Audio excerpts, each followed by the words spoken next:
装修买家电，很多人都信奉一个原则，就是1分钱1分货。确实，如果从专业的角度来说，越贵的家电一般品质越好，功能也越多。但如果从实用性的角度来看，并不是越贵越适合你，有些刚需家电真没必要买贵的。作为过来人，小东给大家整理总结了9种不用买贵的电器，具备基本功能即可，省下的都是真金白银，教会你不花冤枉钱。1. 电视机。现在电视的存在感越来越低，很多年轻人装修干脆选择投影仪来代替电视，很多家庭买电视都充当了客厅的装饰品，你再去花高价买贵的真是没必要。选个尺寸在65寸以上，足够满足日常观看和装饰需求了。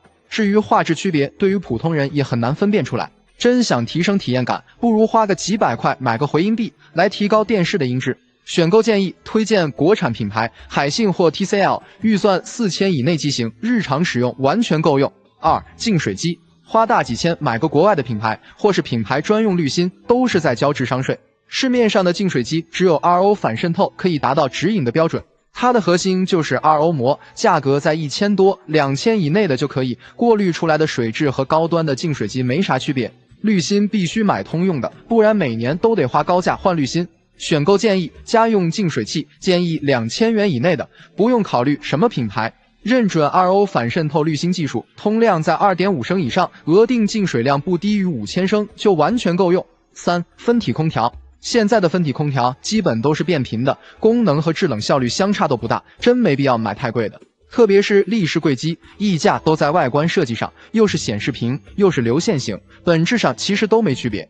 所以买空调最核心的是看能耗，相同匹数相同能耗的选价格便宜的那款就可以了。选购建议空调匹数建议根据房间面积往大半匹买，比如15平左右的小卧室就选大1匹或 1.5 匹，能耗等级认准新一级能效即可。4. 洗衣机。不管是波轮还是滚筒，都没必要买功能复杂价格那么贵的，比如什么洗烘一体机并没有那么好用，洗烘时间又长，效果又差。还有一些高端洗衣机，什么空气洗、丝绸洗，听起来很高大上的洗涤程序，但高档点的衣服你基本还是会送到干洗店，所以这些附加功能对你来说也没啥用，不如就选个大容量的基础款，能把衣服洗干净，能脱水就行了。选购建议不管是选波轮还是滚筒，容量建议8公斤以上，国产3000元以内就完全够用，品牌可以看看小天鹅或者海尔的。5. 扫地机器人。它主要功能就是帮助你简单的清理一下地面灰尘和小垃圾，真别指望它的清洁能力有多强，1500块左右的就完全够用了。这玩意重点要关注一下它的噪音，至于其他清扫功能和避障功能啥的，贵的和便宜的区别并不大。选购建议选购扫地机器人，重要的是吸尘和续航能力，吸力建议至少在1500帕以上的，续航时间越长越好。品牌可以看看科沃斯、云鲸。6. 微波炉。我就想问一句，你家的微波炉除了热剩饭和热牛奶，还用它做过其他事情吗？比如烧烤、做饭之类的。所以别整那些花里胡哨的，功能再多你也用不到，就买个几百块钱的基础款，能热饭菜能解冻就可以了。选购建议选购微波炉，功率选大不选小，功率越大加热速度越快，建议选择800瓦以上的。品牌推荐格兰仕、美的，性价比高。7. 电动晾衣架。这个东西最有用的功能就是照明和升降，千万别选什么快速烘干、消毒除菌的，功能效果微乎其微，价格又贵。我想说，你连自己的本职工作都没做好，还有脸去抢烘干机的饭碗？闭着眼睛选品牌里最便宜的就行了。选购建议电动晾衣架的核心是电机，建议认准直流电机，噪音小，运行稳定，寿命长。另外承重能力越大越好，推荐70公斤以上的。品牌可以看看好太太、亮爸。8. 空气净化器。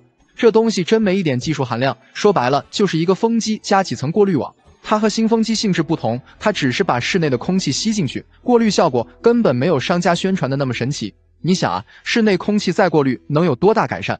真有需要的话就买个便宜的，勤换点过滤网，比你买高端款实用多了。选购建议首先选择有主动净化除菌功能的，滤网认准塔式结构，过滤等级越高越好。品牌的话可以看看352、霍尼韦尔。9. 燃气灶。现在的产品越是简单，营销话术越复杂，燃气灶技术含量不高，可别让商家给你忽悠了，咱就在那几个专门做灶具的大品牌里选个大火力的就行了。烟机选个差不多的，排风量和风压足够大的情况下，还要保持低噪音，没点技术啥的真不行。选购建议：烟机和灶具，建议选烟机套装更划算。烟机就选大排风量、大风压就对了。燃气灶火力值选择 4.5 千瓦以上的，热效率不低于 63%， 价格在2000元左右就够用。家用电器的更新速度非常快，对于刚需家庭不要过多追求新款和多功能，认准基础功能即可，毕竟实用有性价比，能满足日常使用需求才是为之买单的关键因素。做了半辈子家电销售，听我一句劝，这5种电器别买低价款。1. 投影仪，不可否认，现在很多人装修都放弃了电视，改装投影，毕竟大尺寸的幕布能带来更沉浸式的观看体验，但是价格太便宜的投影仪，我劝你要谨慎入手。投影仪的亮度和分辨率决定画质的清晰度，一般2000元以下的机器，流明亮度基本都在1500 ANSI 以下，分辨率也达不到标准的 1080P， 导致白天看不清，晚上看还得关灯，所以建议选择投影仪，别买低价款，追求智能体验。推荐当贝和坚果5000元价位的旗舰款，追求性能的推荐明基和爱普生的终端机型。2. 集成灶，不得不说，现在集成灶的功能越来越丰富，不仅能满足烹饪、蒸烤等功能，同时还可以消毒储存碗筷，代替消毒柜使用，而且颜值也高，一机多用，更节省厨房空间。但是这种模块化的整机设计弊端也比较明显，一旦出现故障，后期的维修更换成本特别高，所以选择集成灶建议首选中高端机型，技术相对成熟，即使某个零件损坏，也可以单独更换，不会造成整机无法使用的情况。至于集成灶品牌，像美大、火星人、森哥、益田8000元以上的机型都可以闭眼入。3. 洗碗机作为一种新型家电，大家对它的评价一直是争议不断。实际上，洗碗机好不好用，主要就看容量大小、清洗方式和烘干方式。一般来说，低价的洗碗机容量都偏小，连大一点的锅具都洗不了，所以才有人说它是鸡肋。另外，清洗和烘干技术也很落后，导致餐具洗不净、烘不干，所以洗碗机不建议买低价入门款。至于品牌方面，4、5千元价位的首选海尔、美的，8000元以上的高端机型可以看看西门子和博士。4. 风冷冰箱，目前也是市场上的主流冰箱，和传统的制冷冰箱相比较，有着容量大、不结冰霜、温度均衡等优势，但是1-2千元的风冷冰箱不建议入手，虽然价格便宜，但性能太差。这类冰箱制冷方式多数是单循环系统，用久了会导致食物风干、串味，而且一般都是定频压缩机，能效等级也是2、3级以上，不仅噪音大，而且耗电量也大，所以建议选择中高端机型的风冷冰箱，追求性价比。可以看看美菱和荣升3-4千元价位的，追求性能，推荐海尔和美的5000元以上机型。5. 燃气热水器，即开即用，可满足家庭多点路供水，更适合家用。但是如果想要获得很好的使用体验，劝你别买低价款，比如1000元级别的燃气热水器，一般性能都很拉胯，使用中会出现水压不稳、温差大、洗澡水忽冷忽热，以及机器噪音大等现象，所以建议选择2-3千元的终端机型。一般这个价位的机器都具备很好的恒温技术，比如恒温增压、水汽双调、零冷水等功能。品牌方面，高端机型推荐林内和能绿，中端机型可以看看海尔、美的和万家乐。5种争议性颇大的电器，建议入手前权衡好自己的需求，不要交了智商税。1. 洗碗机，不可否认，大家对它的口碑评价的确是两极分化，有人把它当成宝，有人放在角落里吃灰。那洗碗机到底好用吗？当然好用了，比手洗的干净卫生，同时还具备烘干、消毒、存储功能。但洗碗机也不是完全没有缺点，比如清洗前需要去掉残渣，摆碗也比较费事，不存在完全解放双手。其2，清洗时间长，即使就几套餐具，也同样耗时耗电。其3，洗涤耗材要比手洗的多，因此家用洗碗机更适合人口多、一日3餐在家做饭的家庭。2. 前置过滤器，有人说前置过滤器达不到直饮水的标准，所以安了也没啥用，根本就是智商税。事实上，所谓的前置过滤器就是装在用水前端的一个大筛子，它是通过不锈钢滤网过滤水质中大颗粒污染物，它的作用可以更好地保护家里的其他用水电器，或者说它更多的是配合其他净水设备使用的。可以有效减轻第一级滤芯的过滤压力，延长其使用寿命。因此，前置过滤器更适合安装了软水机或厨下净水器的家庭使用。3. 零冷水燃气热水器。所谓的零冷水热水器，就是家里的水龙头一开就可以秒出热水。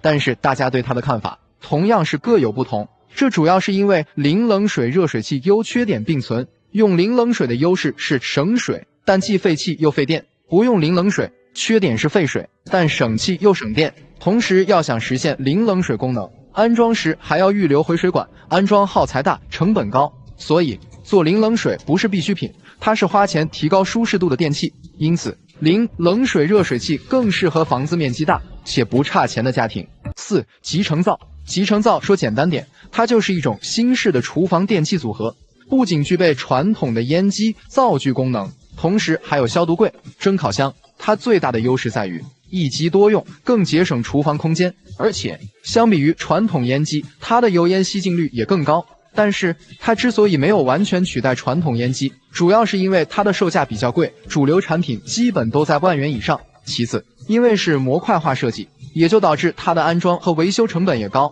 因此集成灶更适合预算高、厨房小的家庭。5. 管线机。管线机又名管线饮水机，可以实现加热、保温、制冷。卖家的口号是一台管线机等于烧水壶加饮水机加保温壶。那管线机到底实不实用呢？其实对于需要及时饮水需求的家庭还是非常适合的，比如奶粉、饮茶需要合适的温度才能冲泡，管线机可以直接设置你需要的温度。但是安装管线机需要提前预留水电以及插座位置，相对比较麻烦。另外，它不能直接用自来水，需要配合净水器才能使用。还有，如果是带水箱的管线机，内部容易滋生细菌，因此管线机更适合对生活品质高、有即时饮水需求的家庭。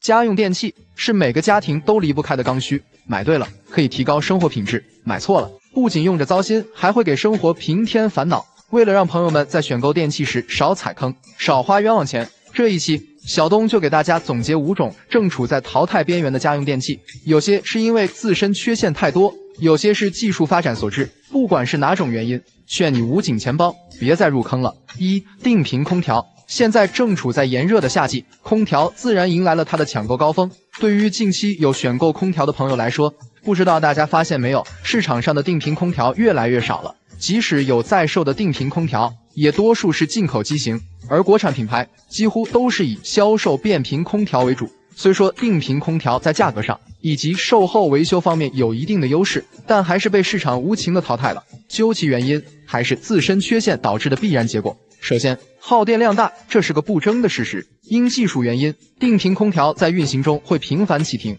势必会加大用电量。其次，舒适性差。虽说定频空调制冷速度快，但它在工作中会始终保持一个温度运行，因此舒适性也会大打折扣。另外，噪音大，用过定频空调的人都知道，当室内温度过高或过低时，它是通过压缩机频繁启停来调节温差，因此产生的噪音声会很大。相比之下，目前的变频空调技术，不管是在节能省电，还是舒适性以及静音方面，都要优于定频空调，所以也是大家购买空调的首选。2. 制冷冰箱。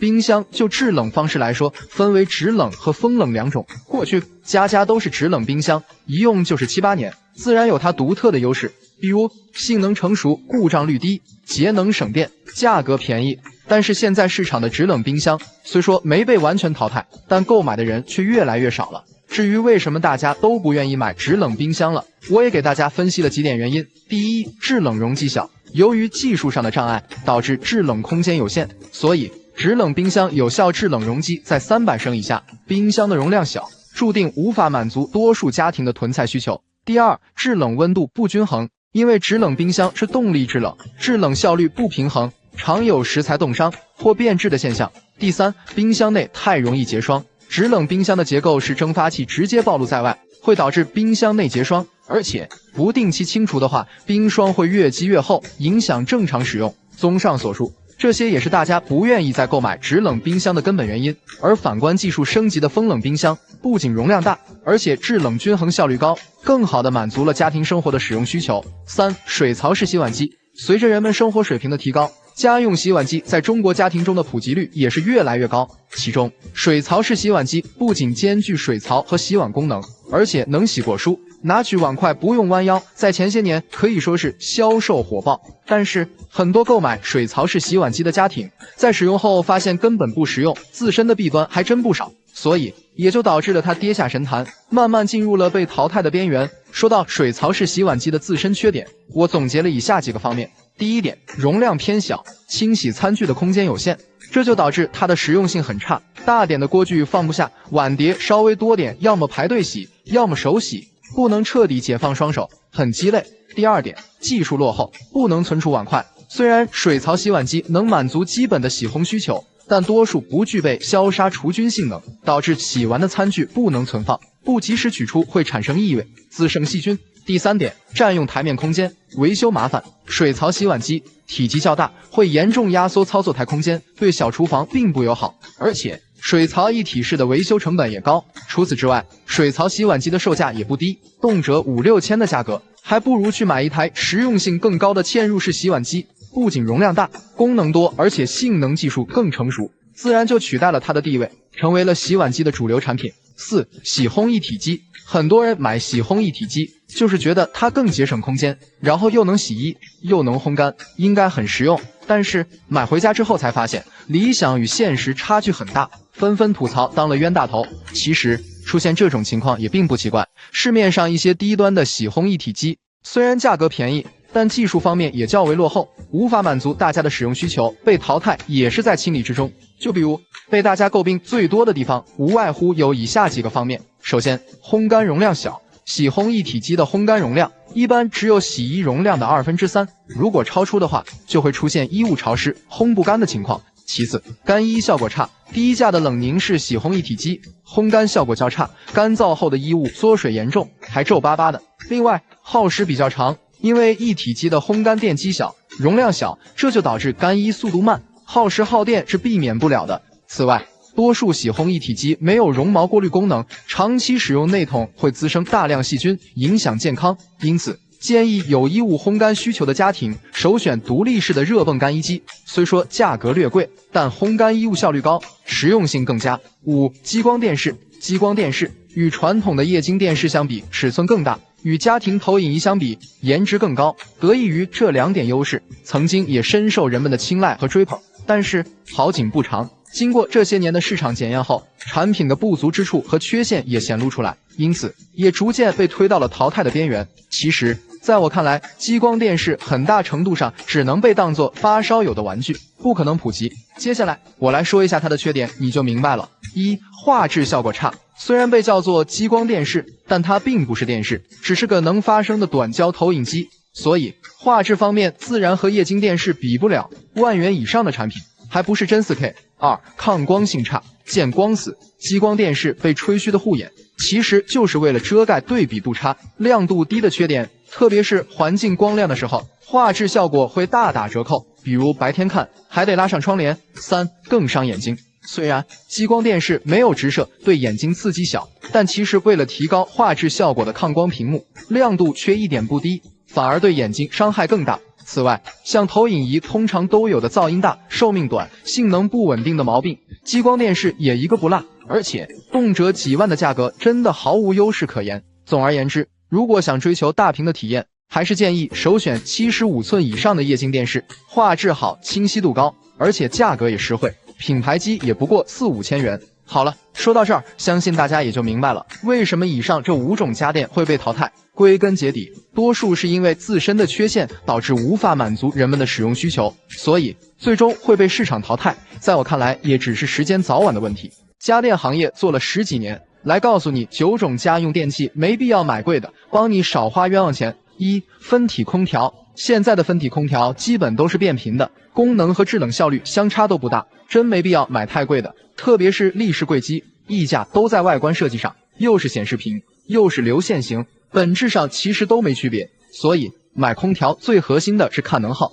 相同匹数、相同能耗的，选价格便宜的那款就可以了。2. 洗衣机，没必要买功能复杂那么贵的，比如什么洗烘一体机，并没有那么好用，洗烘时间又长，效果又差。还有一些高端洗衣机，什么空气洗、丝绸洗，听起来很高大上的洗涤程序，但高档点的衣服，你基本还是会送到干洗店，所以这些附加功能对你来说也没啥用，不如就选个大容量的基础款，能把衣服洗干净，能脱水就行了。3. 电视机，现在电视的存在感越来越低，很多年轻人装修干脆选择投影仪来代替电视，很多家庭买电视都充当了客厅的装饰品，你再去花高价买贵的真是没必要，选个尺寸在65寸以上，足够满足日常观看和装饰需求了。至于画质区别，对于普通人也很难分辨出来，真想提升体验感，不如花个几百块买个回音壁来提高电视的音质。4. 空气净化器，这东西真没一点技术含量，说白了就是一个风机加几层过滤网，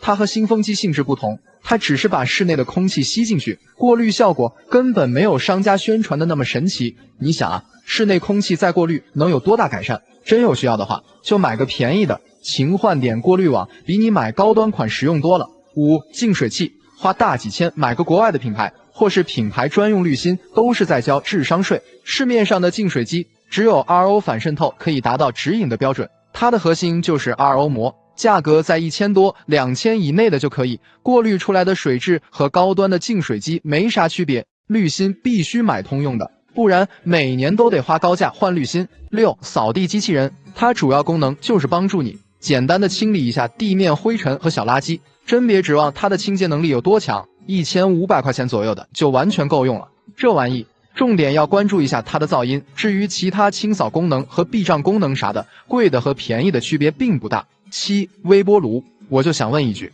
你家的微波炉除了热剩饭和热牛奶，还用它做过其他事情吗？比如烧烤做饭之类的，所以别整那些花里胡哨的，功能再多你也用不到，就买个几百块钱的基础款，能热饭菜能解冻就可以了。8. 电动晾衣架，这个东西最有用的功能就是照明和升降，千万别选什么快速烘干、消毒除菌的，功能效果微乎其微，价格又贵。我想说，你连自己的本职工作都没做好，还有脸去抢烘干机的饭碗？闭着眼睛选品牌里最便宜的就行了。9. 燃气灶，现在的产品越是简单，营销话术越复杂，燃气灶技术含量不高，可别让商家给你忽悠了。咱就在那几个专门做灶具的大品牌里选个大火力的就行了，烟机选个差不多的，排风量和风压足够大的情况下还要保持低噪音，没点技术啥的真不行。不管你预算多少，这9种家用电器不建议投入，花钱多还不实用。1. 专用滤芯净水器，对于水质不好的家庭，安装净水器还是很有必要的，但千万别选那种专用滤芯的产品，否则的话，少则半年，多则1年，一次换新成本就500-600，甚至上千元。有这钱，还不如常年喝桶装矿泉水来的划算。2. 中央空调，普通住宅真没必要装中央空调，价格贵，耗电高，维修难，从哪方面看都不如分体式普通空调省力省心。其实中央空调主要是针对商用，比如写字楼、酒店、商场等大型场所，因为面积大，而且对温控要求高，普通空调自然达不到效果。3. 低糖电饭煲，说白了就是打着健康养生的噱头收割智商税，通过智能科技将淀粉分离出去，从而降低米饭中的含糖量，想想都是不可能的事，所以别再去当冤大头了。所谓的低糖电饭煲根本对降血糖毫无作用。4. 电动烘干晾衣架，电动晾衣架确实比手摇的更省力，但我劝你买个带升降、照明的就挺好，千万别选那种多功能合体的，尤其是又是烘干又是杀菌的，又贵又不实用，烘干效果差不说，还老费电了，都不如直接在阳台上风干来的实际。5. 空气净化器，事实证明，新房装修完开窗通风是去除甲醛最有效的方法，别想着买个高端空气净化器来净化甲醛，它的主要材料就是活性炭，只有少量吸附能力，而且活性周期很短，效果真的微乎其微。6. 家用跑步机，家庭跑步机大概率买回家都会被闲置，很多人买前雄心壮志，实际情况就是搬回家就新鲜那么一阵，之后就是3天打鱼2天晒网，看着自己日渐肥硕的身体以及沦为阳台晾衣架的跑步机感叹，辛苦挣的血汗钱又打了水漂。7. 智能冰箱，美其名曰可以做饭的时候搜食谱，听个音乐，同时还能显示时间和天气，实时监控制冷温度。但对于冰箱，最该关注的不是冷冻和保鲜吗？这些所谓的智能功能，你会经常用到吗？而且动辄1、2万的价格，实在没有性价比而言。8. 壁挂洗衣机。壁挂式洗衣机不推荐的理由就是不安全，因为它在工作中会产生强大的震动，会导致有掉落的风险。另外，结构原因，内部容量很小，根本洗不了几件衣服，价格还卖得很贵，性价比实属不高。9. 厨房凉霸。千万别被它的名字给欺骗了，其实就是个换了壳的风扇，根本起不到制冷降温的作用，吹出来的就是自然风，冬天用不上，夏天你不敢用。你要问为啥？因为凉霸一旦开启，等于把屋顶的热气都吹下来了，你会感到更热了。家用电器在生活中承担着重要的角色，不仅可以帮我们做家务，还能解决生活中的难题。因此，咱们在装修新房时，也会选择购置各种各样的大家电。但是，有一些新兴的家用电器，如果你选不对，可能买得起，但未必用得起。换句话说，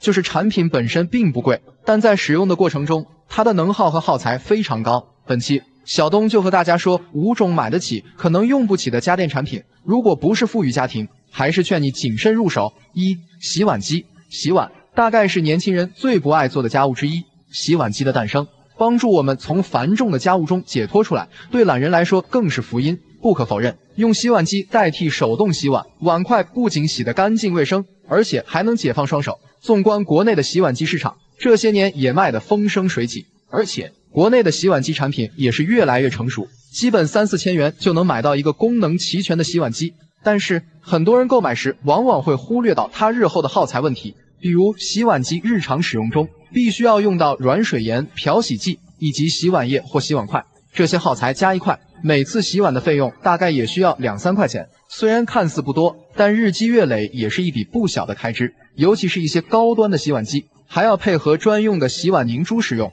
价格更是贵得离谱。另外，洗碗机的工作过程是先冲洗加漂洗再加烘干，所以你会明显感觉到家里的用水量和用电量也会有一定的提升。这样综合算下来，一天的费用基本也得花费10块8块的。对于普通家庭，你觉得用不用得起吗？2. 烘干机。过去洗完衣服还需要单独晾晒，赶上阴雨天可能2、3天都干不透，很让人烦恼。烘干机的出现解决了这一个生活中的难题，于是很多业主在房子装修时都专门购买一台独立烘干机，或者是选择带烘干功能的洗衣机来解决衣服晾晒的问题。烘干机非常实用，但是烘干机最大的使用费用就是电费，因为每次烘干至少要1、2个小时的时间，所以很多人吐槽用了烘干机之后，每月家里的电费蹭蹭的往上涨。所以如果说你是一个处在一个环境比较潮湿的城市，这地方就是经常性的阴雨天，天天被褥都非常潮，那么买一台烘干机是很有必要的，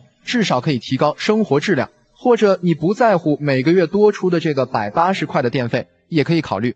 另外，如果考虑好购买烘干机，建议选择独立的热泵式干衣机，烘干时间短，效率高，干衣效果也好。不要买洗烘一体机，干衣容量小，耗时长，而且烘干效果还差。3. 零冷水热水器。什么叫零冷水？简单说，就是家里的水龙头一打开就有热水，不再需要排冷水。当然，这也是零冷水热水器最大的卖点。如果家里热水器没有这个功能，那就意味着你每次打开水龙头或花洒的时候，想要用到热水，就必须等待10几秒或半分钟，甚至更长的时间。很多业主为了获得更好的用热水体验，就会选择购买零冷水热水器。当然，要想实现热水即开即热，还需要在家里最末端的用水口再接一个回水管，让它返回到燃气热水器里，也就是常说的大循环，这样才能做到秒出热水。但是带来的弊端就是非常的费电和耗气，因为要让水管里的水始终是热的，热水器就得不停的工作。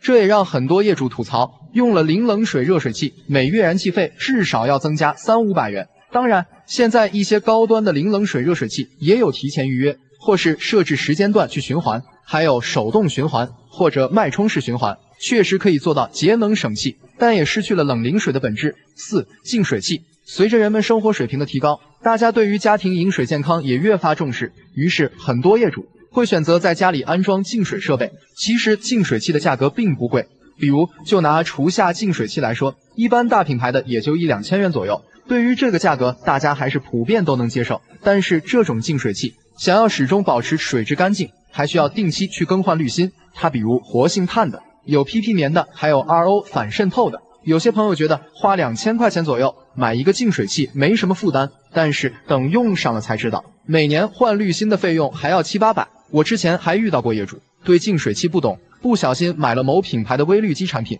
后期更换滤芯的费用甚至高达1500元，真是典型的买得起用不起的产品。另外，它还会产生一定的废水，都会从能耗上有所增加，所以家里水质如果不是太差的话，就没必要安装净水器。即使全年用桶装水也比这个便宜。如果实在需要安装厨下净水器，也建议大家选择通用滤芯的，后期更换滤材的费用也会省很多。结语，大家有没有发现，以上的这4种电器产品都有一个共同的特点，就是它们确实可以提高一定的生活质量。但是反过来说，即使不用它，咱们的日常生活也不会受很大影响。所以说，这些电器并不是生活中的刚需，买之前还是要考虑清楚再决定。